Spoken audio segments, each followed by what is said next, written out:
আসসালামু আলাইকুম বন্ধুরা।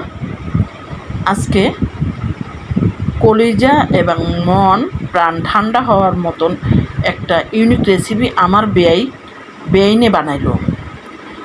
সাবুদানার শরবত আমরা অনেকেই বানাই থাকি, এক একজনে এক এক রকমের। আজকে একদম ইউনিক একটা রেসিপি করছে উনি, যে এত সহজভাবে দেখাইছে যা আপনারা সবাই ছোটো বড় সবাই করতে পারবেন, বেচারার ভাইরাও করে খেতে পারবেন। এরকম একটা সহজ রেসিপি।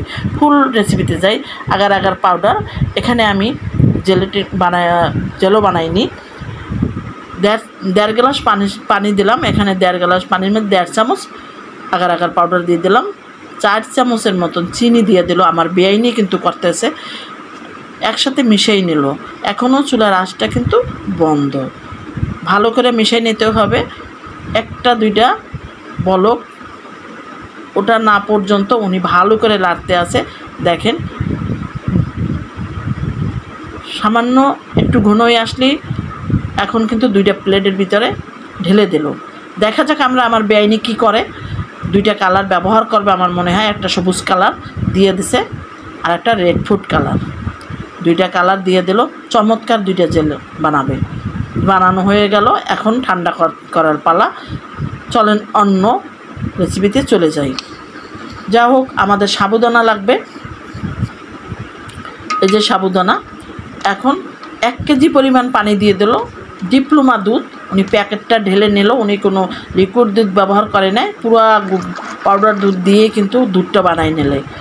দেখেন দুধটা বানাবার পরে উনি কি করে।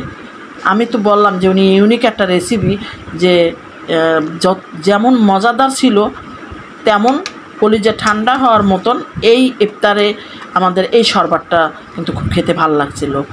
এটা একটু লবণ দিয়ে দিল বলক ওঠার পরে। এখন চিনি দিয়ে দিল। যে যতটুকু চিনি পছন্দ করেন অতটুকু পর্যন্ত 4-5 চামচ চিনি দিয়ে এটা রান্না করে নিল। সাবুদানাটা রান্না করে উনি কিন্তু ফ্রিজে রেখে ঠান্ডা করে তারপরে এই শরবতটা কিন্তু বানাইছে। হয়ে গেল। এখন আমাদের জেলেটিন দেখেন, সেটাও কিন্তু একদম জমে গেছে। খুব চমৎকার ছিল আমাদের এই ডেজার্টটা, খুব ভালো লাগছে। এরকম একদিন হইলো আপনারা এই সহজ করে ইফতারের সময় আপনারা 1 গ্লাস খেতে পারেন বানাইয়া সবাই।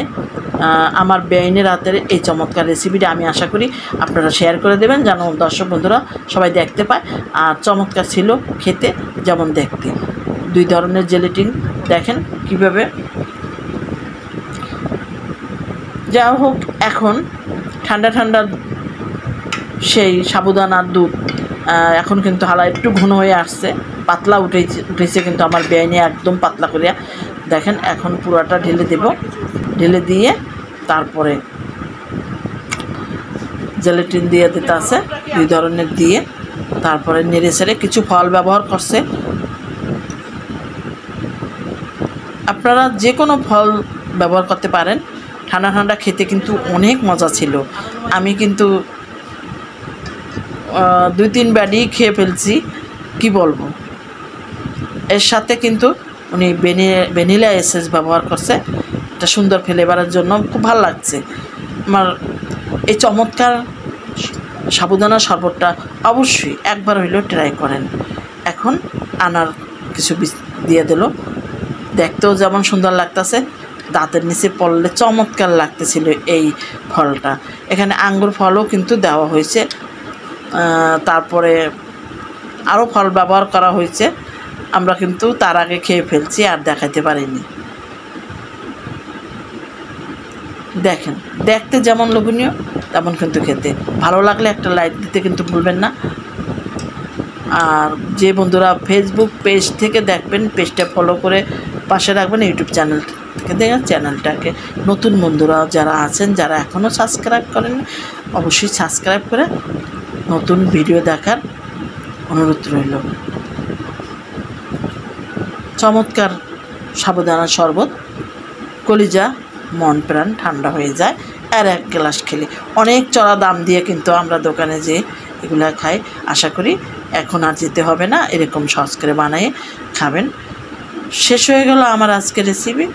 ভালো লাগলে অবশ্যই একটা লাইক, একটা কমেন্টস করতে ভুলবেন না।